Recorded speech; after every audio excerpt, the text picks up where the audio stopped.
You're listening to Parts and Charts. I'm Chelsea Owens, a therapist certified in internal family systems, and my co-host, KP Kajabowski, is an astrologer.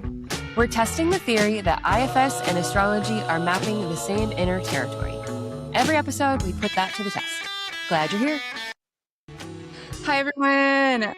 We are back on the podcast this week with just each other. We've had a string of guest episodes that have been lovely, really fun, and we have a string after this as well. But today, I want to talk to Chelsea about parts activation, a concept I told her I have assumptions about, but I've never actually had someone like instruct me on like, what does it mean? What does it look like? That kind of stuff. So I want to hear about parts activation. And we think that astrological transits, like personal transits, relate to this concept. We'll see what happens where we can make connections. Cool. So Chelsea, Hi. IFS therapist, marriage and family therapist.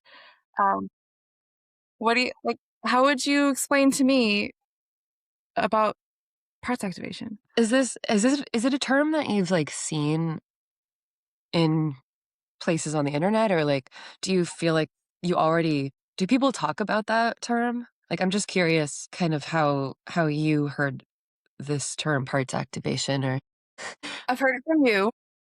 Oh, have I? But yeah, in my world outside of IFS like reading, I don't think I've ever seen those two words together. But I have heard astrologers use the word like activating a house or activating a placement or that kind of stuff. So that's where I'm like, oh, this seems like it's probably related. And I'm assuming that like there are moments where a part becomes activated. So that's where I'm coming from. Yeah. And obviously I have no experience with that concept clinically, actually. Yeah. Okay. So yeah, I guess I've talked about it, huh? Yeah. Yeah. And yeah, I wasn't sure if this is like is this something people are talking about on the internet and like I haven't seen it, or are people like just saying these terms? And yeah, I mean, I'd also love to hear your assumptions too. It's probably exactly what you think it means. It's, parts are being activated or lit up, right? Or triggered. I say with a giggle because I also just feel like trigger can be so, I don't know, it's so overused at this point, right? It's like some people get triggered by the word trigger. Yeah. I certainly feel like I use it way too much. So maybe activated is the new term that I'm going to start using. I think maybe starting with like, uh,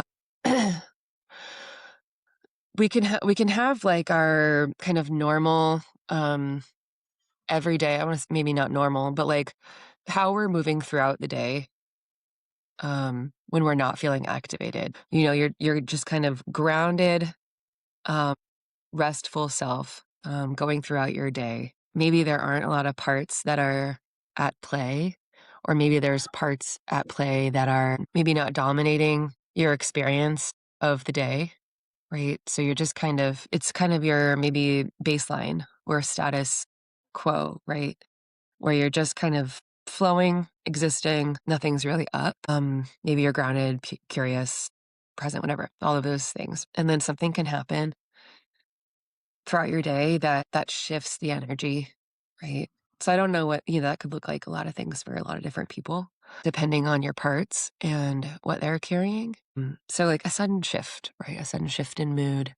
Maybe it's a reaction to something, right? Because a reaction can sometimes feel a little bit like more intense or bigger than like what the situation is, right? So that's a clue. Something's up.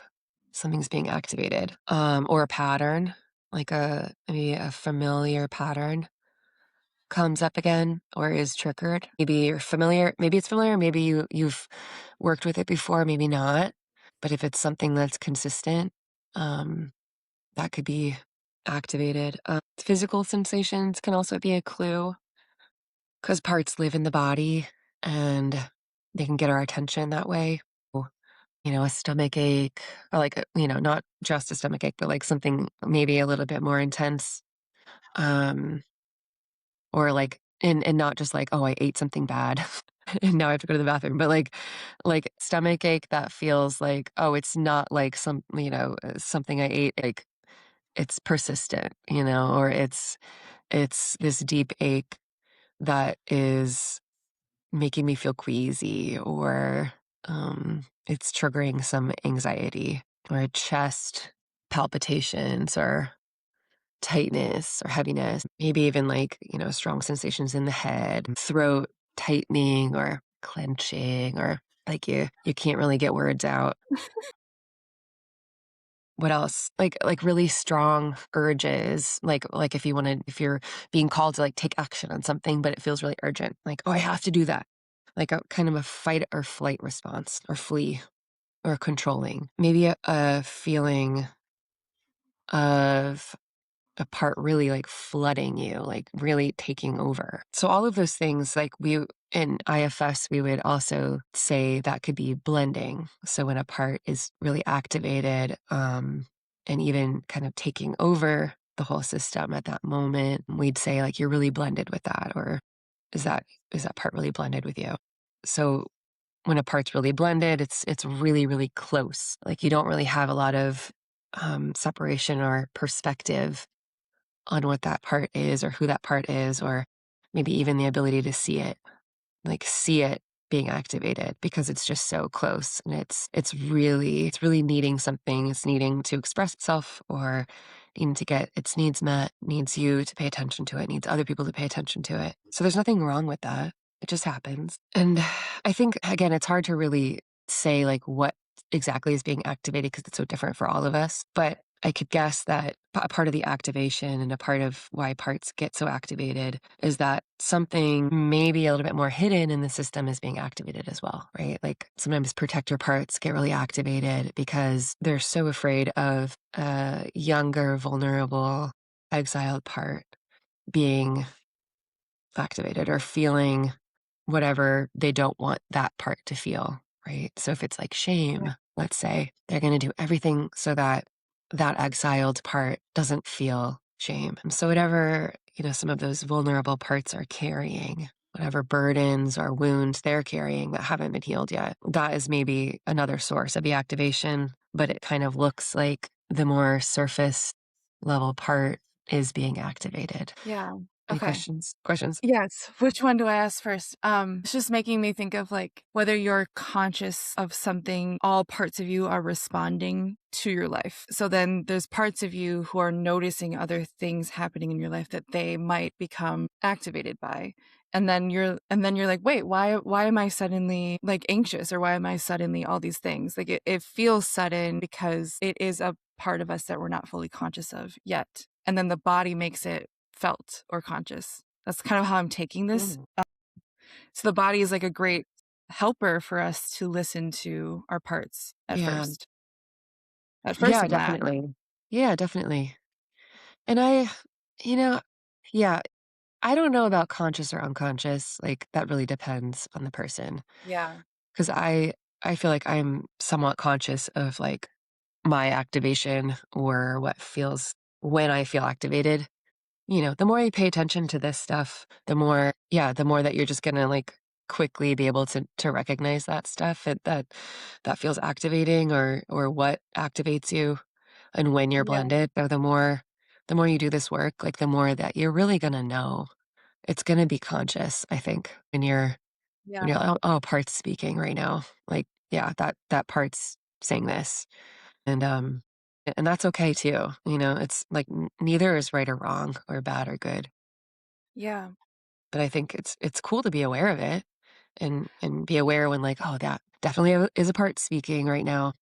And that's okay. Yeah. Yeah. And that's where we want to be because we don't want to identify with everything that occurs to us or happens. Yeah. I mean, yeah, like I think the identity, yeah, you know, identifying with it, does identifying with something feel like it can't be changed? Is that what you mean? I mean, like how when we've worked through the blending or unblending process, it's like you don't want the part to feel like it is you, like Ah, yourself, right? You well, want to I be, mean, I think a lot of parts do feel that way. And if I'm noticing that I have any agenda about what I want parts to feel, I need to notice that, because that's probably coming from a part of me. Yeah. Yes, overall, like, I want parts to feel understood and heard and like they have a place. And yes, I want them to also understand that they're parts and they're not me, self, you know? Yeah. But I also understand that, like, so many of them do think that. So it's a process. It's a process of, like, helping them understand that I'm leading, but I'm also not gonna say to my parts, like, "You're not me," you know? Yeah. Like, "You're not my identity, because that's also so hurtful. Like, they really truly believe that. So I need to understand that that's what they believe, and that's a really hard thing for them to stop believing. You know what I mean? So well, I don't know what you mean yet, but I think we're close. So when you're speaking with the part or getting to know the part, they think they are you? Yeah. Yeah. Interesting. Not like a part of you or like their own entity?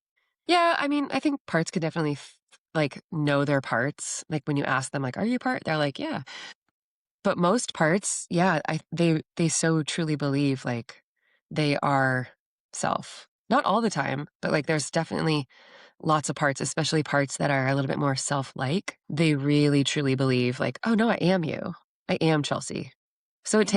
it takes a little bit of time for them to understand that, like, they're a part, that, like, Chelsea's the leader, we're all parts in this whole system. But yeah, there's definitely parts that really believe, like, no, this is me. And also parts that definitely believe, like, their job or their burden is me, like, is what they're carrying and what they do for me is so tied to identity and so tied Yeah. to, like, this is me, this is always me. But they're really just so afraid of what happens when they give that up. What happens when we don't believe this anymore? Like, what does that mean for Chelsea's identity? What does that mean for my identity? Yeah. Because it's really hard to let that go and, like, imagine it being any other way or imagine doing something else. So, spending a lot of time with that and understanding that and validating that, like, yeah, that I really understand that you believe, like, this is truly our identity, and this is because 'cause we've had it for so long. So, it's not something that you can, like, give up overnight, you know? It's something that you Yeah. have to spend a lot of time with those parts and really understanding it and validating it. Are there any parts that feel like they are their own person, but they just exist in your system Maybe. and they have like a position or a job in your system? Yeah, well, most parts do believe they have a position or a job, unless they're But they exiled parts. Yeah. but they also believe they are you. Yeah. Okay. Yeah, I'm just curious if there are parts that know they are not you from the get, and they also know that they're useful to you. Well, I don't know, it gets kinda murky because we could be also going into, like, legacy and cultural burdens that parts have picked up from other people or from culture. Yeah. So those parts could say, like, "Yeah, I'm not totally you." But yeah, that's kinda like 201 here.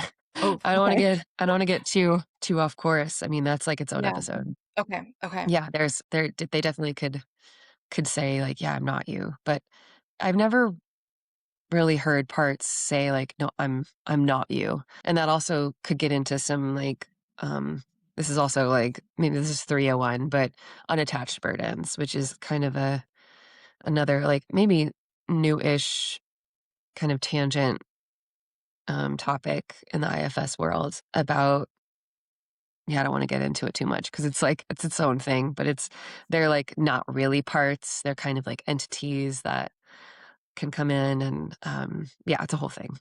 Interesting. Yeah, I know, it's a whole episode. All right, some teasing for a year or 2 from now. Okay. So then my next question is about like timing or duration. Like how long can a parts activation be or how short can it what's the gamut? I mean, that so depends on your parts. Yeah, yeah, so I don't can't really say, but, like, just paying attention to, like, some of the things that I named about activation, reflecting on, okay, when I have a stomach ache or when, if that feels like an activation, how long does that last? Like, you can probably do some reflection about moments when you have felt maybe a reaction or a strong emotion, right? Yeah. And you can think about, okay, what? what was that? And how long did that last? I think my medicine woman last week said, like, every emotion lasts 90 seconds. I don't really know if that's true, but maybe. Every like strong emotion lasts about 90 seconds and then it's over. So let's go with that. Interesting. But Yeah. the parts activations are not necessarily emotions. Yeah, it could be. Can you explain that to me? Like, could a I mean, part I be think the like all color? parts, I think all parts like are feeling emotions, right? Yeah. It's usually like of an intense thought or feeling or, past trauma. That's parts are either carrying or doing. So yeah. Yeah. So in moments of like conflict, we've recently talked about this, like you can be feeling angry and sad and hurt, like all these Mhm. different emotions at the same time in a soup. Yeah. Would you assume or would you think that that is like a bunch of parts feeling their own singular emotion together? Yeah. Could be. Yeah. Yeah. Like they're making a song together in different instruments? I mean, it's just like the movie Inside Out, you know? Yeah. Did you see that? Long time ago. Yeah. It's like that. Okay. One person's like hitting the anger button. The other person is like sad. The other person's like trying to, I don't know, control, but it's anxious. The other person's like trying to find joy, all at once. They're all in the control room and they're all like, let me press the button. Let me press the button. Not all the time, but like, I'm sure you can think of sometimes when it felt that way. Right. So like any given moment, a part is activated. I mean, maybe. I don't know about any moment, but it really depends on your parts and what's going on. I mean, if you haven't done a whole lot of work with your system, you might be kind of tossed around a bunch. Like, might be hijacked by a lot of parts every moment. Sure. Sure. Like, what do you think if you're just reflecting on your own activation? Like, what do you feel like your baseline is and what you feel during the day usually? Can I ask a question first? Yeah. So every emotion that we feel would be a parts activation? I mean, maybe it really depends on your parts, but I think that there's parts that could be activated that aren't there's parts that are like working that may just be parts that are doing their jobs, but they don't have like an extreme job that they're doing, right? Okay. So, like, we all have parts that are always working because we're not just like always in self all the time. That would be kind of Yeah. impossible, right? Like, a part is speaking for me right now, but it's not Yeah. there, my parts that are here at this very moment probably aren't carrying a huge burden that's causing them to completely throw me into a spiral right now, right? Okay. But maybe there's still emotions that I feel but it's not causing distress or it's not activating like some wound right now. So there's always parts doing something, So but then they can sometimes be doing something that's, I don't want to say helpful or unhelpful because they think they're always helpful, but something that's just, I don't know, doing their thing, getting me through the day. But I think what we're kind of talking about here is the parts that are getting activated who are still carrying something that's a little bit more extreme. okay. That's a burden or a wound or a trauma or a feeling that's like really activating something in the system that is um, informing like behavior that's maybe getting in the way of my daily functioning or disrupting something or yeah it looks a little bit different from the baseline. Okay. That makes it make more sense. Because I was like, if I'm looking at a picture of a chimpanzee petting a kitten and Okay. I get a little teary-eyed, am I in a parts activation or am I just like feeling like compassion and like awe or whatever? Yeah. Well, there's also like I just want to say there's nothing wrong with parts being activated too or Okay. being in a parts activation moment. There's nothing wrong with that, you know? But what you're describing is that a parts activation is it's like there's more attention being made, or like there must be more attention to it because it is asking for attention. Where like some emotions just occur and don't Yeah. necessarily. So there is like there's a difference between parts doing their work and like Yeah. responding. and then there's activation. Yeah, I think so. I mean, and I just wanna say sadness and grief are, like I think those are special because a lot of parts can feel that, and Yeah. it doesn't mean anything's wrong, and it doesn't mean it's something we're trying to make go away too. Yeah. Yeah. Yeah. Okay. This is making more sense to me. Okay, good. But back to the question I think you're asking about, like, my baseline. Yeah. I think because my imagination is always on, Yeah. like, I can place myself into people's situations often, so especially when I'm watching TV, I do feel like a Oh, lot of things are happening inside of my system. yeah. Sometimes I would be very clear, like, "Yeah, this feels like an activation," but then there are some TV shows I'm watching or whatever, reading, um, that I can tell it's not activation, I'm just, like, feeling what's happening. Yeah. In my Yeah. regular life, like, absolutely know when I'm activated because all my attention's to that, and then I have to be like, "Why am I feeling this way? What's happening? Why am I reacting this?" Or, like, that kind of thing, so Yeah. that's very clear to me, but then there are some moments Yes. where I'm like, "Cool." I'm like, maybe it's the seas I'm experiencing, like, I'm witnessing someone say something to me that would have been activating 10 years ago, but isn't now because I can see more clearly Yeah. what's Yeah. happening. So So that true. makes sense to me.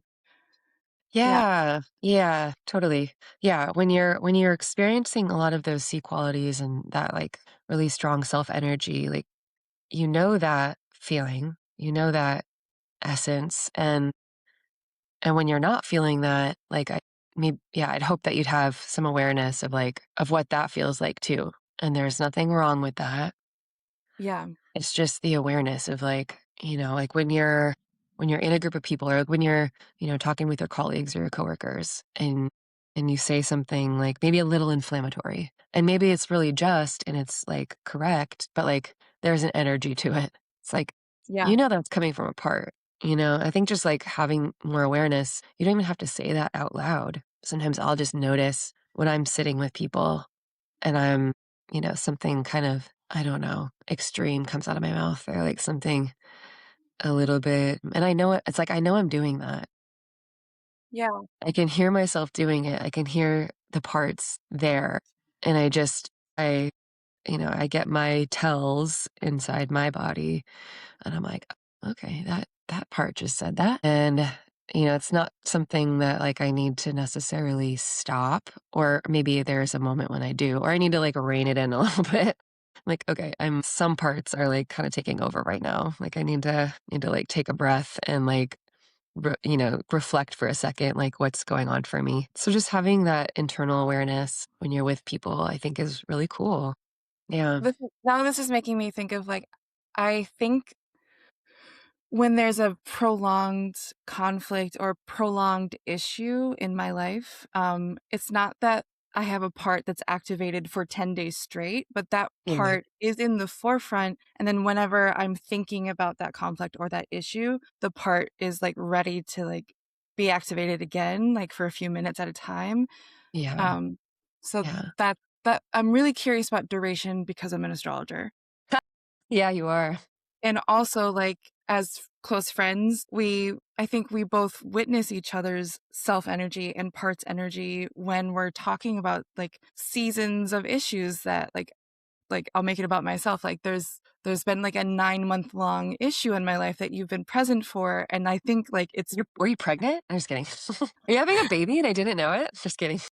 have no one can see below my chest. No. Yeah, so that's really interesting to me because I don't wanna bring it to astrology yet, but because it's my frame, it's interesting to Mhm. me because some transits last for years, maybe months, maybe weeks, maybe days, maybe minutes, Yeah. and I can see how, like, if a part is activated, it may just be, like, a 1-minute activation, and then maybe a month later, that part is activated again, but for a different reason or a different Mm. situation, so that's Yeah. what I'm thinking about right now.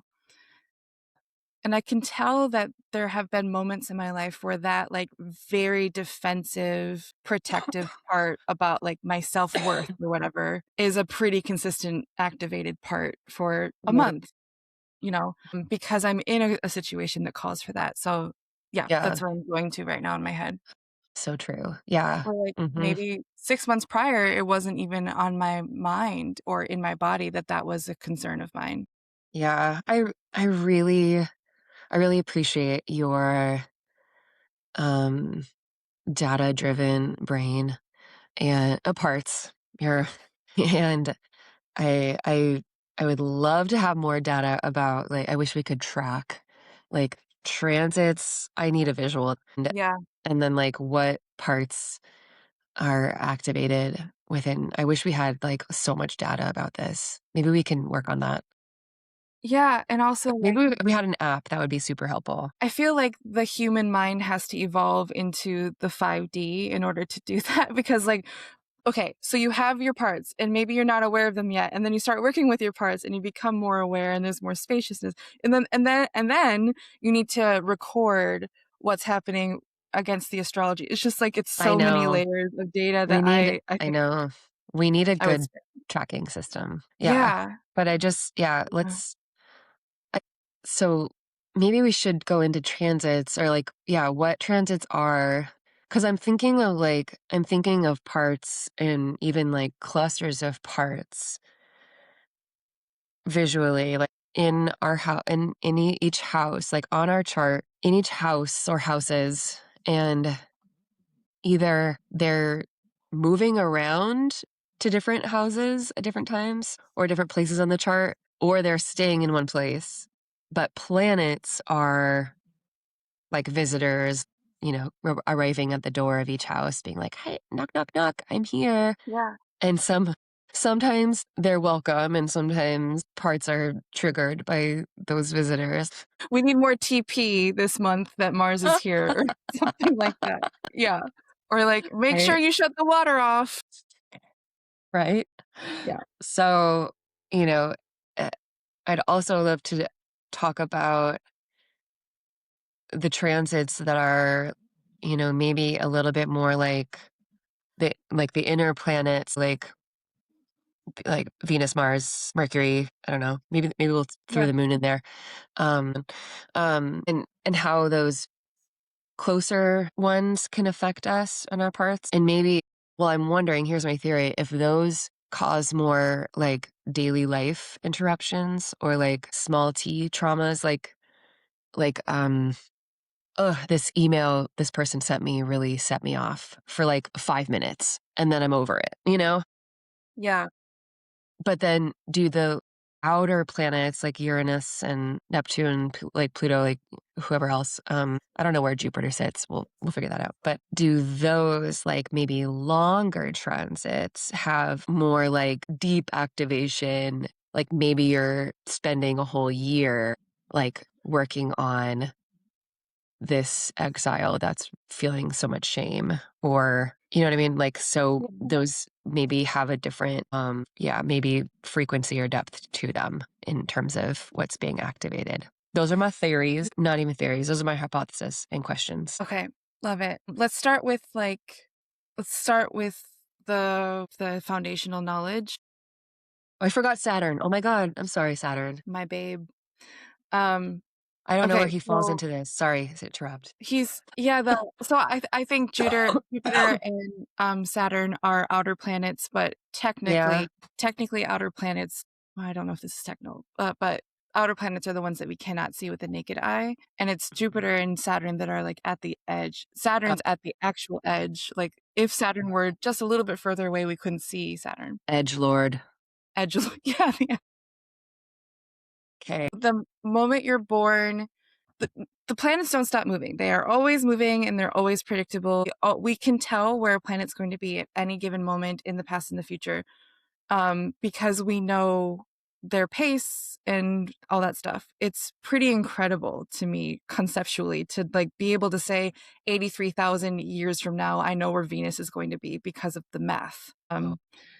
Yeah, it's very cool. So that's important to say. Nothing is static, nothing is just still, right? But the Yeah. moment you're born, we have a birth chart. That's like we take a picture of the sky the exact moment you take your first breath, and that is like your energetic signature where the planets are placed and how they're interacting with each other. That gives you so much information on like your homeostasis, basically, or the blueprint of your life is how some people say it. So that's where we start. That's the birth chart. It's still. But a transiting chart is overlaid over your birth chart and the planets are moving around, and we can see if a planet is exactly on top of another one of your snapshot planets, or maybe there's a geometric relationship being made briefly for a minute or a day or a year or something like that. I actually don't think there's any planet that would be making a year-long activation. An exact, because we this is a 360-degree diagram, basically. Yeah. So if we have our sun at 0 degrees on that diagram, and then there's a planet transiting at 0 degrees at that same exact point, that's what I would call an exact transit or an activation. Okay. There are some discussions about like 3 degrees before, 3 degrees after, or whatever number of degrees before and after is when a transit actually begins. You start feeling it, like there's the applying transit, which means that it's getting closer and closer and closer. And then the peak moment would be that exact degree. And then 3 or whatever degrees after is when it starts to release, basically. Okay. Yeah. So that's the foundational knowledge. At any given moment, it's very rare not to have a planet in interaction, a moving planet, a transiting planet in interaction with a planet in your snapshot birth chart. Wait, can you say that again?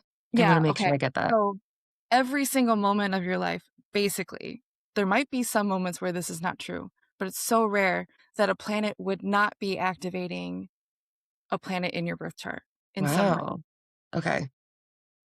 So I'm going to, a little bit of an aside just to illustrate that is that like when recently there were so many planets in Aries, that might be a moment where some people weren't having any activations because there's so much concentration in one part of the chart where the rest of it was a little bit open. And if your birth chart in some way was configured to not have any interaction with Aries energy, then you might have a very quiet few days or a very quiet week. Yeah. So that I think that's another reason why when there is like a pileup of energy of planets in one sign, we talk about it because it's so significant in that it may feel like complete silence to you or it's going to feel very loud to you because of your personal placements. Yeah. Yeah. From there, let's talk about the inner planets, the faster moving planets. Yeah. The moon is the fastest moving. Moon? Wow. The moon, love her. yeah. So the moon is a really great one to start with if you're practicing how to track a transit because it's pretty great because like every day or two, it will be making a conversation or an activation with one of your personal planets, no matter what. Today it's in Taurus, Aries. I think it's in Aries today. We're releasing this when it's in Taurus. So yeah. So because it's so fast moving, you can feel how it feels on a like neighborly level or a bodily level of how like certain placements in your birth chart might be activated by the moon. And the moon, I would say it feels like attention. So like when the moon's going over like your natal Mars, it's bringing attention to that Martian energy inside of you. It may not activate in the traditional sense when we're talking about it in like we like become anxious or something like that, but it helps us feel or bring attention to that part. On the flip side, Saturn takes 2.5 years to go through the whole to go through one sign. So it's harder in some way to feel a Saturn transit because it's so slow, but my personal story I wanted to share briefly is that I think I shared this on the podcast earlier, is that Saturn has been opposite my sun, moon, and Mercury because in my birth chart, sun, moon, and Mercury are like the same degree, 1 degree apart for 9 months, I believe, maybe 10 months. So for 10 months, Saturn has been applying a really difficult opposition activation. And what it's looked like to me is like chronic fatigue, inability to like just push through anything. Like I've been so slowed down and I knew that was going to happen. The way that it has showed up in my life was not predictable, but I think the way that it might be parts activation is that it is bringing up, like, every once in a while, I'm just getting these activations, like, I feel so tired, like, why can't I it's so there's a lot of, like, again, my parts are speaking really loud about vitality and living Yeah. long, living well, and all these things. Yeah. So for 9 to 10 months, I've had this really long transit that has brought up parts of me that, before that I probably haven't talked to very much. Mhm. So that's kind of what I'm thinking, like how we can connect parts activation, IFS, and astrology. So yeah, the moon is, it's like daily life kind of energy. Like it may not be really intense, or it could Yeah. be. And then if we're thinking about the super outer planets, the Wait, planets can I that just move, pause for a second? yeah.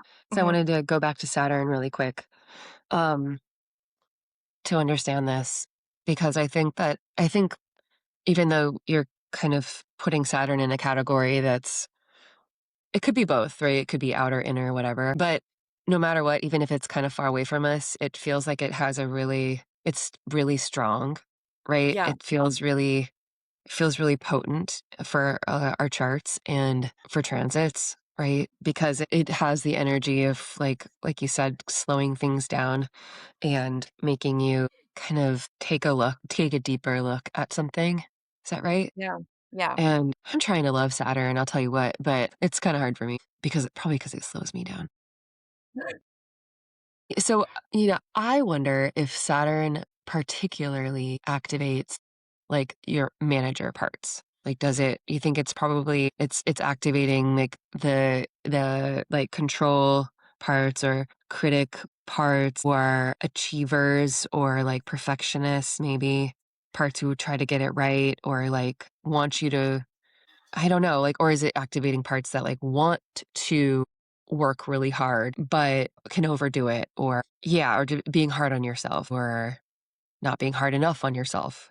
Like, all of those kinds of protectors or managers. Similar to how you're like, well, that's not quite parts activation. Like, I think that's the beginning. Like, that's the trailhead questions, right? Like, but then you get to know the personal details of, like, oh, actually, your Venus is involved and she's very particular about how she wants to show up in the world and make money or something like that. I think that's where you begin asking questions. It's like, oh, Yeah. like, do you feel like you're not managing things in the way that you used to or you want to, or these, like, I think, yeah.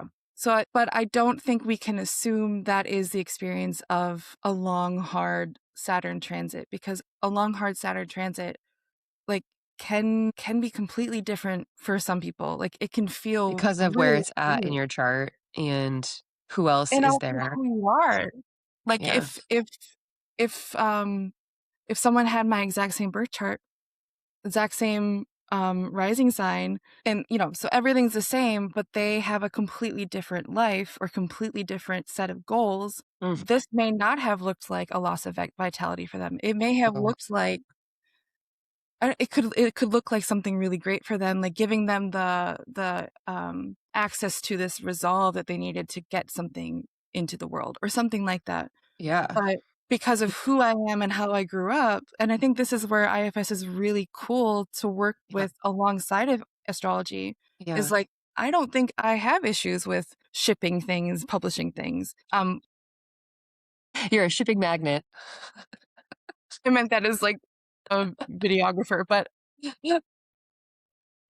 so I think the way that it showed up in my life was so related to my body's experience, my Oh, health. okay. Because first house? Yeah, that's another thing, is that Saturn in my snapshot birth chart is in my first house of my life's experience, my body, how I Yeah. react to things. So that's another element, is that Saturn is approaching a square from my birth Saturn. So there's this like a lot of pressure building up where Mm. yeah, it's just there's so much reliant on other information. Totally. I know, and that's why I love that you're saying, like, they're trailheads to ask about, like, that Yeah. could be true, but it's a starting off point that could give us more information. Yeah, Yeah, yeah. yeah, but what you're doing is, like, you're taking these concepts that are Saturnian and applying them to Mhm, a person's life experience, mhm. and that's the best thing to do. If you don't know the person you're talking to yet, that's the best place to start, is the Saturnical. And like there's other things about Saturn too that like I think apply more to my experience, which is like contemplation and maybe thinking before you decide something, instead of just doing something. Like, maybe take a beat before you do something. Yeah. Yeah. So like Saturn's a whole a whole universe, and then you just go through the concepts related to Saturn and see which one is resonating. Yeah. Yeah. Yeah. But bottom line, Saturn isn't punishing us. Did you say is or Period. isn't? Is it? That's a worldwide debate. Well, you heard it here first on the pod. We're reclaiming it. Yeah. Saturn's not punishing us. Not punishing us. Yeah. I talk a lot about, I try to treat the planets as neutrally as I can, but yeah, at a point you kind of have just to say that Saturn is hard. Saturn brings the business. Yeah, Saturn brings the business. Mars is hard. Mars is hard. You can't get around it. Mars inflames things. Mars brings the fire. I'm kind of like more cool with that, probably because I like fire, but then Yeah. Saturn. Yeah. Yeah. And I guess my recent experience has been Saturn and Mars opposing each other. And that's another reason why like I've been just so exhausted. Yeah. So yeah, we can talk about the planets neutrally. We can be cool with them and compassionate. We should. We should. And also acknowledge that you don't go to Mars to look for information about ease or joy. Maybe pleasure, but not ease. So yeah. Okay. I think you wanted to get to the outer planets a little bit because we were just, we kind of got sidetracked with Saturn, but this is so fun. Okay. So the outer planets move very slow. So Saturn is slow. It takes 28 and some change years to go around the whole zodiac. That's slow. Yeah. But it's fast enough for us in our human lifetimes to take notes of what happened last time Saturn was in this position. I mean, what we call the age Saturn 30, return, right? Yeah. Yeah. But then so at age 31, Saturn is a little bit past where your birth Saturn was. So like you can see a cycle. Yeah. At least 90-year-olds can see a cycle if they're taking notes. Yeah. And Uranus, Neptune, Pluto, none of us have a life as long as Neptune or Pluto yet. I think Neptune's way over 100 years old, the cycle. And then Uranus, very few people get to after a Uranus cycle. That's around 86 years. So those transits, yes, to your question earlier, is like you really feel them because they're so long. So like Uranus can take months. Yeah. Many months over 1 degree of the whole 360 degrees. So like imagine Uranus, the moving Uranus is right over your moon for months. And what Uranus does is disrupts. It brings things to the surface. It's the genius planet. So it makes us do things in a different way, try to experiment. What if that planet, what if Uranus is over your moon? So hello, people who have 0 degrees, Gemini moon, I'm talking to you right now. What does that feel like for the moon is, we talked about this in a couple episodes ago, like the body's experience, homeostasis, memory, emotions. What would that look like? That's such a significant transit that you would only have once in your life. So that's another reason why I'm like, okay, what does parts activation look like if you only have this experience once in your life? Yeah. But it's like a long duration, so that part might be speaking a lot in that few month duration. I mean, if there's nothing like to be activated though, it may look like business as usual, right? I mean, if there isn't something, some core wound or like thing there, it may not look like anything, right? I mean, or I guess like I feel that sometimes, like when there's some transits happening and I'm like, I didn't feel anything. Like I, even on a maybe on a collective level more so than like my personal life or my personal chart. But it's like, that was fine because there wasn't anything getting dug up and like, tossed around for me. Yeah. Yeah. And I believe that energy is always expressed and it has to find a way to be expressed. But like, it's impossible for us to be aware of all energy at all times, Yeah. So there might be something that does express itself externally, internally, Sure. but you're not aware of it because it wasn't Yeah. activating. Yeah. Yeah. Yeah. And I think a good example is like when there's a full moon or an eclipse on the exact same degree of one of your placements, Yeah. you're more likely, I should say, to feel activated than someone else who doesn't have a placement at that same degree. Oh, yeah. It's going to feel like we call it like this is very personal to you is the phrase like, oh, this one's going to be personal to you. And maybe it's not. Maybe it Mhm. doesn't.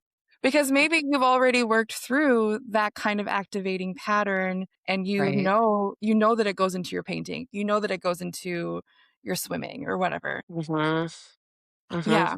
Yeah, that's what feels tricky for me sometimes when I'm especially paying attention to, like, what the internet astrologers are saying about something big that's moving and happening, and it's like, "This is in your, 2nd house. You're really there could be some things coming up around resources and money and blah, blah, blah," and I'm like, "Don't nothing's happening," and it almost makes me frustrated because I want something to happen or, like, Yeah. I'm waiting for something to happen or then I just start looking and I'm, like, looking for every single thing, like, "What is it? What is it? How am I gonna feel it?" And it's like, it passes by and I'm like, "I nothing happened." Like, I felt nothing. Yeah. But it's like, okay, maybe I worked through some of that stuff, or if I hear some of the astrologers talking about, like, you could see this pattern coming up, like this pattern and that pattern and people in your life, and I'm like, nothing. But maybe Yeah. that's because I already worked through some of that stuff, and maybe that 10 years ago, that would have been a different story. But I also then like get frustrated with some of that like really general Yeah. stuff that people say about certain transits, or they try to make it seem like you should be noticing these things or like these Yeah. What's patterns, wrong with like you? there's got to be somebody in your life you got to get rid of. And it's like, what if there isn't? Like, what if like everything's fine and I'm actually like kind of healthy and happy right now? And I don't need to be like looking for all these flaws or things that are wrong because Yeah. like, nothing's really giving my attention, like, it's okay, like, I'm actually okay. So I guess I Yeah. also can get into this, like, seeking and looking for something that's wrong or something that I need to fix or something that needs my attention, and it's like, maybe everything's chill. Yeah, and also, like, writing or speaking a horoscope for a collective is pretty Yeah, dangerous work. It's so like, dangerous. it's so hard, right? Yeah, Yeah. yeah. Yeah, there are some people I think who do it really well because, they talk about the intensity in a more social way, Mm, and then mhm, they offer suggestions. Like, I appreciate astrologers who mhm. offer suggestions for, like, how to work with the energy instead of saying, Yeah. like, "Get ready for your breakup." Yeah, What? yeah, Yeah. yeah. Yeah. Yeah. Yet, like, I have parts that seek out, like, wanna hear that information, like, "Give me the horoscope," like, "Tell me what it means for Leo risings this month," and it's like, yeah, there's something in me that is just, like, so desperate to hear that information, and then, like, is disappointed when it doesn't apply to me. Yeah. I would say Yeah. though, Leo risings and Cancer suns, the collective horoscopes would have more information that connects Really? to your chart, Because you of know? sun and moon? Or Yeah, yeah, yeah, yeah. that makes That sense. like you said, the 301, IFS 301, Yeah. that's astrology 301. Really?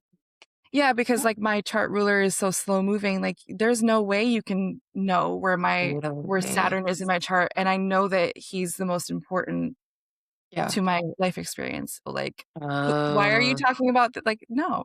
Oh. So when Yeah. Saturn's moving through my 7th house, like, get ready for your breakup for 2.5 years. Like, yeah, that Yeah. would make sense, but no one's gonna give a 2.5 year long horoscope to Capricorn risings, you know? Um, Poor Cap yeah, risings. I yeah, know. Yeah. Okay, back to Uranus though. What else? yeah. Okay, so we talked about what you're Especially because Uranus can feel like there's that like sudden feeling, right? Or mhm. like it's changing something up really quickly, right? Yeah, it's changing something up really quickly and suddenly and unexpectedly, and it's also one of the Unexpectedly. slowest moving planets.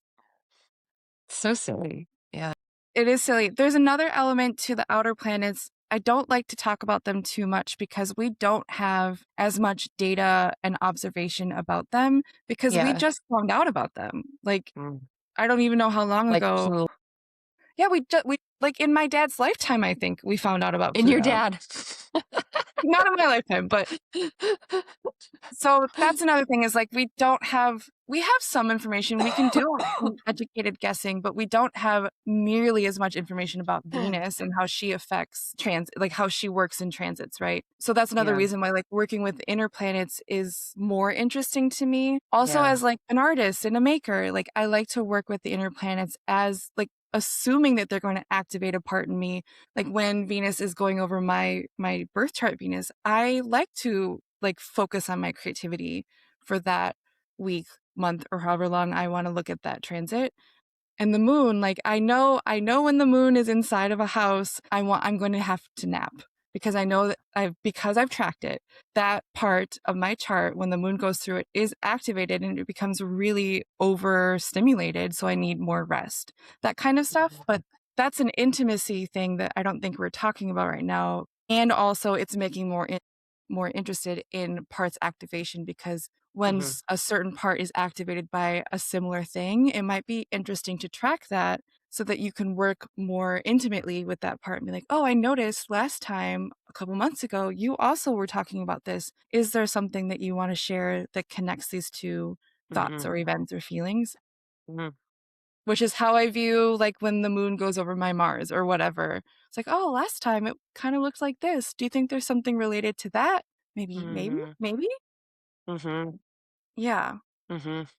Yeah. It's all, like, so dependent on my moon cycle, like, my menstrual cycle as well. Yeah. Sorry to bring that in, but, like, Yeah. It's huge. it's right? So much activation, so many parts involved, and, I don't know how yeah, it's so I don't know if that also is something that you feel, but I don't know, Yeah. and I think that's, like, true for so many people, but I wonder if that also, like, has a lot to do with where your moon is, where your actual moon is too? What recently I was contemplating kind of related that if you're planning something that is around or on the date of a Mars activation, like let's Yeah. say like Mars is activating your moon or something like that, and you know it's coming up and it also coincides with a really important date. Like you're giving birth that day or something. Yeah. You can't avoid it, right? Yeah. So what my advice always is like make sure you breathe that morning, make sure you Yeah. meditate, make sure you get your carbs, your protein, your Mhm. fat. Like Yeah. treat it like you're about to run a marathon Yeah. because you know that there's something that's going to be activated. And it may be small, maybe large, but you can't predict the intensity. So what you can do is take care of yourself ahead of time. Right, and that would be so helpful to be able to ask those parts what they're needing in Yeah, those moments. yeah. What do they need in order to feel you with them and feel, yeah, okay, and like they can relax a little bit. Yeah. Yeah, like, "I've got you. I'm showing up for you. What else would you Mhm, like me to do to help us prepare for this moment?" And, like, maybe you're mhm, about to sing at a wedding or something, and, like, that mhm. of course, like, performance stuff, Yeah, yeah. there's, like at least for me, like, my parts are like, "Okay, I know this is in 3 days, so I'm gonna need a lot more from you to help me, Mhm, yeah, feel prepared or not freak out, basically." Yeah. right. I feel like I'm in, like, a Neptunian trance with you right I was now. just gonna bring up Neptune. Baby! I love Neptune. Well, what do you wanna say about Neptune? Do you love yeah. It's Neptune's in beautiful, reverse now. isn't it, like, turquoise blue? Yeah, it's From so the photos beautiful. that we have of Neptune, it's, like, really Yeah, it doesn't even look real. yeah, and that's such a Neptune thing. What is real? Yeah, Yeah, yeah. Neptune transits are also very long, and all of these planets also go backwards, retrograde sometimes, and then they go forward again. So there might be a transit where, like, usually Uranus goes over 1 degree in a couple months. I actually don't know how long the regular speed is. But Mm, then what if Uranus decides to retrograde right over that degree again and then go over it again? So it's like many, many, many months of mhm, this Uranus energy, and you're just the lucky person to have your moon placed there the moment you were born. So you have like an extended experience with Uranus, which will absolutely mm. affect your life. Yeah, Neptune transits, I think that going through the planetary energy might be a completely different episode because that's a lot to cover, but Mm, they're long, and I yeah. also just experienced it. I actually don't know if I'm done Really? actually, because Yeah. Saturn and Neptune were at the same degree across from my 3 personal planets. So Oh, Neptune opposing that kind of energy is like, it's difficult to see things clearly, it's difficult to make sense of really? things. Yeah. Yeah, like loss of faith, maybe too much faith, Oh, easily huh. bamboozled by things, like Oh, that's what it could look like. So there's also this like, interesting. at least in my experience, it was like, well, how can I trust myself? In what ways do I like, does it show up for me to feel trust in my body that something Mhm. is true? Oh, And yeah. I think that has been the lesson for me is like, okay, well now this is a transit that I'll only have once in my lifetime. Yeah. Now I like in my gut, in my bones can tell when I can trust myself and in which ways, Oh. because Do you Neptune know holds deceit. deceit? Ugh, wow. Do you know if I have any Neptune transits or have I had one? Ooh. I know. Put you on the spot. I mean, you've definitely had transits, but what's the most significant one? Because your Neptune is in Capricorn, right? Yes. Yeah. Okay. Yeah. So Neptune has Okay. gone over your Jupiter in Oh, nice. Aquarius because Neptune's currently in Aries. So there was a moment where Neptune was over your Jupiter for a while. Ooh. Um, I'd be curious to find those dates and see if something happened with like Yeah. best friends or something like that because it's your seventh Oh, house. it's a seventh house. Yeah. Yeah. We'll talk offline. Mm. Okay. Yeah, about that. But we'll find the dates because that's another thing is like when you can see the window range of a transit, Yeah. a short one or a long one, like, oh, actually, yeah. And you Do like you feel pause. like Neptune would make you feel a little lost? Like you've lost yourself or you've lost something? I think when there's an overdose of Neptune, yeah, it feels like what the hell is happening kind of energy. Mm, When there's a yeah. little bit of Neptune, A it's little bit. it's like romantic and fantastic. Like it's all those Really great things when there's just a little bit of influence, but when it's an overdose, like yeah, you're like, interesting. yeah. So like microdosing Neptune would be like, yeah, it'd be like a fun little romance, but then like an overdose would be like maybe a toxic romance where like you're being bamboozled or it's like, Possibly, yeah. And another thing about damn. this recent Saturn Neptune conjunction is that like, well, Saturn was actually helping Neptune stay grounded and like be in the real world.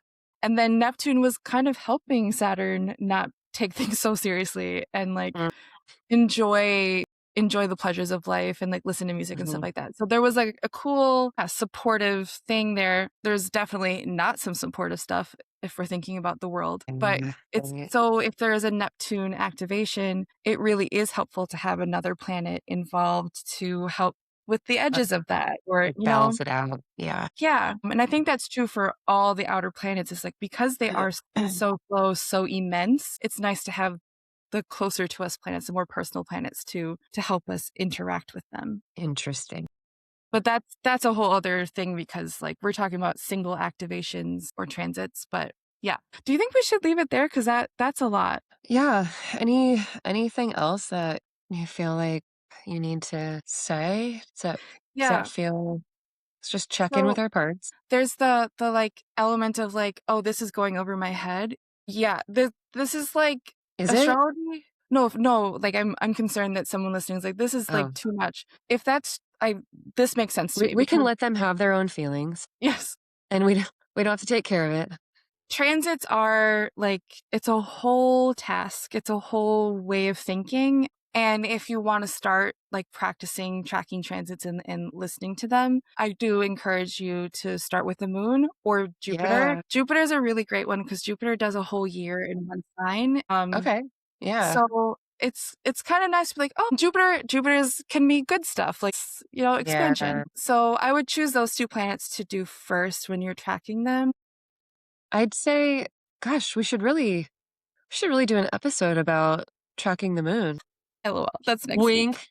See us next week. You Carla! had a really nice Substack post yesterday Oh, thank you. about you're welcome. And you should all check it out because KP is a master at Notion documents. And if you don't know Notion, check out her doc and try to get into some Notion because it's such a good way of organizing information. And she has a really cool, like, way of thinking about time. And she lays out how to look at your chart and how to track some of your planets and some transits. And it's just look at it. You'll get it when you see it. And also, if you have any questions, just send us a message through Substack, and I'll send you resources, or I can answer them. Just let us know. Yeah. Maybe we activated some parts with this conversation, which is what we wanted to do. Just kidding. What parts are activated right now by this amazing conversation? Before we hop off, I want to thank you for being able to ask you. Like, I'm like doing like a search and rescue mission when I'm talking to you about IFS stuff. And it's so nice to have your expertise to like ask questions around, I guess. So thank you so much for letting me do that. And I feel like I do understand parts activation now. Good. Okay. Yeah. No, I love it when you ask questions, and I love giving you information, and I love you sharing information about planets and transits. You're such a good teacher. And everyone who's not watching this, you should probably watch this because KP looks really cool today. She has like a cool like baseball shirt on and like a headscarf and lipstick. So she's got a cool vibe going on. I like it. I mean, she always do, but it's like a little bit different today. Yeah. I'm experimenting with veiling, but let's not talk about that publicly. And you look like Capricorn rising with your I know, I look color. like you today. I have like silver earrings. I'm California today. My like button up striped shirt. Yeah. Love it. Love it. Thank you everyone for listening. Come back for next week where we're talking with Carla Contreras about how to track the moon for business and like creativity and stuff like that. And it's a great episode. Okay, bye. Bye. Kisses.